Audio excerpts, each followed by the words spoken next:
So when Cirrus came out with the Vision Jet back in 2016, what made it so special? It's a single engine, turbine aircraft, owner flown, pressurized, 28,000 foot ceiling, 300 knots plus cruise speed. With a parachute. With a parachute. Right? No one had ever done that before. Cirrus revolutionized general aviation with the Vision Jet, and then they made it even better in 2019.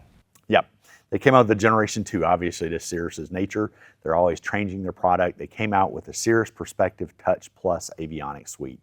Lighter batteries, faster processor, crisper displays, better avionics. Then after that came auto throttle, the ability to reduce the pilot's workload, especially in dense airspace environments where you have to hit a specific speed. After that, auto land, safe return. Ability to bring the aircraft safely on the ground without pilot input. G2 also brought about the ability to go to flight level 310, which made the engine more fuel efficient. Being at that higher altitude, you picked up some additional range and some additional speed. Speaking of performance, the G2 Plus came out, which was basically the enhanced takeoff performance for the SF-50, giving you more thrust on higher density altitude days and hotter environments, giving the airplane more performance in those environments. And you can stay connected in the SF-50 with the now available Wi-Fi. Auto radar is available now as well. So if you have an older Generation 2 SF-50 and you want the brand new radar system that Garmin has, you can do that on Generation 2. That's the best part about G2 is that it's upgradable. Any new feature that comes available from Cirrus, you can easily put it into your airplane. A G1 will always be a G1. When I'm talking to customers about the SF-50, I remind them that airplane is not changing. A G2 is upgradable with things that Cirrus have coming out. That might be true, but there's an incredible value on a G1 airplane, right? It still goes 300 knots. It carries 7 people and goes that 1,000-mile trip. So it's a really good bang for the buck. But to your point, it's not as upgradable and versatile as the G2 airplane. There is a price difference between G1 and G2. I believe there always will be because of that lack of upgradability of G1. But again, G1's for what it is, it still revolutionized the general aviation market when it came out in 2016. Yeah, it's a great entry point for someone looking to get into a economical turbine platform airplane.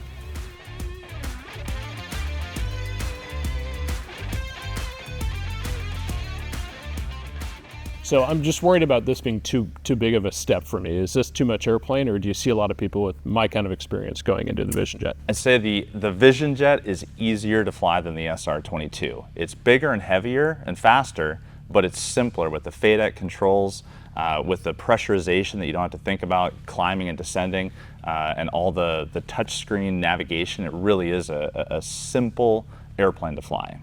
Cirrus has made it really easy too. With the G7, it's got the exact same avionics with the exception of one GTC controller, no big deal. It's the same avionics in the SR. So if you're coming out of a G7 SR and you're transferring into the SF, it is a piece of cake.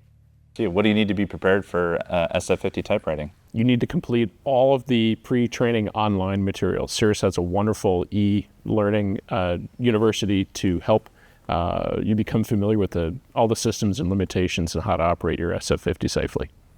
And if you're familiar with Cirrus Approach, which covers all the other SR aircraft, you're going to be very familiar with the training program, the e-learning training program that Cirrus has put together for the SF-50. And the biggest recipe for success, instrument proficiency, right? Show up to Knoxville with lots of instrument flying under your belt so that you get into that simulator and it's a piece of cake. You know, the only thing you do visually on the plane in the check ride is land the airplane. Everything else is done under the quote hood or in instrument conditions.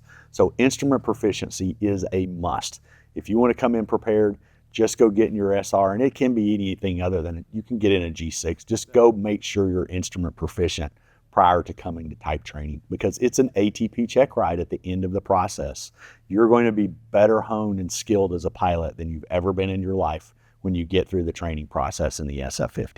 I think that's the best thing about the type rating is that you walk away with the keys to your brand new airplane and you're probably the safest that you've ever been as a pilot and the most confident and proficient in your ability. To carry your family and your business associates, I think that's really the big takeaway is you got a type rating that is the federal government saying that you're safe to fly this airplane. We had a recent pilot who just completed his IFR training. He's probably about a 300-hour pilot, completed his IFR training in a G7 SR22 turbo and went straight into his SF50 training. And he is now flying all over the place in his SF50 and absolutely loves it and feels more confident in that airplane than he does in his SR22 turbo he had. So training is not in my airplane, it's all simulator-based training?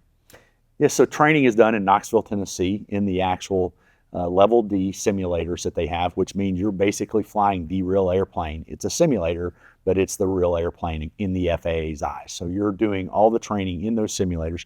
Well, they have some other fixed-base simulators that they train as well, but the main training is done in the level D simulators they have in Knoxville. Yeah, the first time that you fly the airplane, you already have a license because you flew it in the simulator. It's really pretty amazing. What kind of time do I need to set aside for the type training? Sure, so as long as you've prepared yourself with flying under instrument conditions or with a safety pilot, you're going to get to Knoxville, Tennessee, and you should plan to be there for about 10 days. And at the end of that, you're going to walk away with an FAA type rating in a SF50 Vision Jet and be safe to fly your friends and family anywhere you want to go. Oftentimes, we have a Vision Jet transaction that takes place before training starts. What can I do leading up to that to be ready to go to train? Well, fortunately, most of the sales team here at Lone Mountain, we've all got type ratings, so we can actually fly with you and prepare you for that check ride or for that type rating event so that when you get to Knoxville, you've already got several hours of SF50 time under your belt, and it will really set you up for success in your training. Yeah, we have a lot of customers here at Lone Mountain Aircraft who rely on us or use our resources we have as multiple type rated pilots to actually, they go ahead and buy the airplane and go start getting some time in it and get familiar with the systems and the avionics. And then they really are set up for success when they go to Knoxville. Sometimes there's a gap between picking up your SF50 and getting the type rating done. And the people that take advantage of that time are going to fly together with one of our type rated pilots and get themselves as instrument proficient in the real airplane so that when they're in the simulator for the first time, they've already seen it and already done it. It's interesting is we come across a lot of different skill sets when it comes to pilots of the SF50 who are buying SF50s from us, from, like I said, the 300-hour just instrument rated pilot all the way up to the professional pilot who has multiple type ratings under their belt. We're going to listen to where you're at in your pilot training, and we're going to help you understand a path to be a successful SF50 pilot. For those who are already type rated in other jets, it just might be say, hey, you're just going to do another type rating, and it's going to be a little easier than a multi-engine turbojet. It's much easier, I will say, than a multi-engine turbojet. It's a simple plane to fly. For those who are newer pilots, I believe it's going to be a little bit more listening and understanding where they're coming from and trying to provide some guidance on what they should do to get themselves ready for success in the SF50 type training process. After the type training, for most pilots, they're going to have to get some more experience in the airplane before they can fly solo. Is that correct? Yep, that's right. So there's a 25-hour supervised operational experience window post-type rating to be conducted with another SF50 pilot. And it's sort of a victory lap for many folks where they go put time on their airplane in dense airspace environments and experience higher density altitudes, as well as just put some time on their new aircraft. I think you said it right. Like, it is really a victory tour. You've done all the hard work. Now you just go and exhibit that you can actually do it in the real world, right? You did it in the simulator. Now you go do it in the real airplane. Go find real weather. Go find real airspace. Go and enjoy your brand new airplane. After 25 hours, you get a brand new pilot certificate that has no restrictions. You're free to fly the Vision Jet. Lots of pilots use it to go to places that they're actually going to go and fly to. I have a client who actually used it. He's going to go from Atlanta to the Telluride, Colorado airport. He has a home out there, so he's going to use it for that. So guess what he did for his SOE? He did a couple trips into Telluride to see what the SF50 is like flying in Telluride, Colorado. Yeah, when you're in that simulator, you're flying Memphis every day, all day, right? And SOE, you actually get to go and fly to the places that are specific to you and your utilization and your need. So once you're type rated, And can Lone Mountain Aircraft help with that SOE process? How do we help with that? Absolutely. We have a team of flight instructors and experienced SF-50 pilots that can do the SOE flying with you in your aircraft. What makes JetStream so different? So JetStream is scheduled and unscheduled maintenance, tip to tail for the airplane. So we go in for annual servicing, tires, brakes, everything is included on JetStream. What is Tap Blue, and is that included? Yeah, Tap Blue is basically, it's an accrual program for the engine. It's where the previous owner has paid their share, basically, if you think of, for their usage of the engine, and you're just transferring that to the new owner, and they take up the tab from there. So Tap Blue. Yep. I mean, most jets have a lot of ownership expense, right? Not only are you going to pay the annual of the airplane, you're going to pay for your databases, you're going to pay for your engine reserves, you're going to pay for everything else that goes with it. But with a Cirrus jet, JetStream is turnkey. You pay the manufacturer, and then everything else is included. Everything down to the recurrent training Exactly. is part of JetStream. Yep. How do I pay for JetStream? So JetStream is a 12-month subscription program that's renewed on that anniversary. It's something that you can pay cash for, or you can even finance that included with the purchase of an aircraft. Let me ask you the question, Daniel. So what makes JetStream so different than any other airplane? I think that it's just a worry-free cost that just is behind you, because owning a jet is a complicated piece of equipment. It's not exactly easy, and I think Cirrus just makes it very easy. It takes all the variables out of owning a jet, and it just is a once a year, you pay for it, and it's done, and it's behind you, and you don't think about it. Yep. There are no surprises with JetStream. If a plane has JetStream and a plane doesn't have JetStream, what's the difference in value?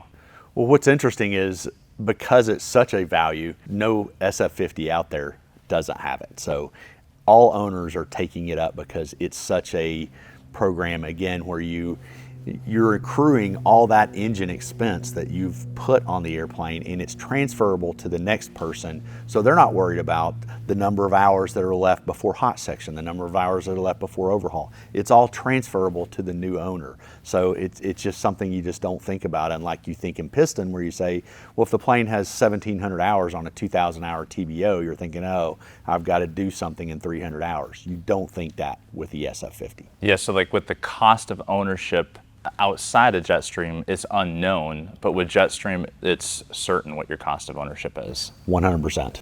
I had an owner here recently who had the hydraulic power pack go out on his SF-50. Obviously, that's a big deal. Took it to the service center. That part alone was $43,000 to change that hydraulic power pack. He takes it to the service center. The service center says, yep, that's covered under JetStream. And he walks away with a $0 bill for changing his power pack. So is JetStream any different from a G1, G2 to G2 Plus series aircraft? There might be difference in cost, but the end result is that everything is covered. So buying a pre-owned airplane that's covered under JetStream gives you the certainty that you don't have the unknown going forward. So there are differences in the generations, but what's absolute is that things are covered under JetStream. When renewal comes up on JetStream, it's really important that you continue the program going forward. But why? All those paid up accruals, right? Yeah. Yes. Yeah, you want to keep what you paid into the program.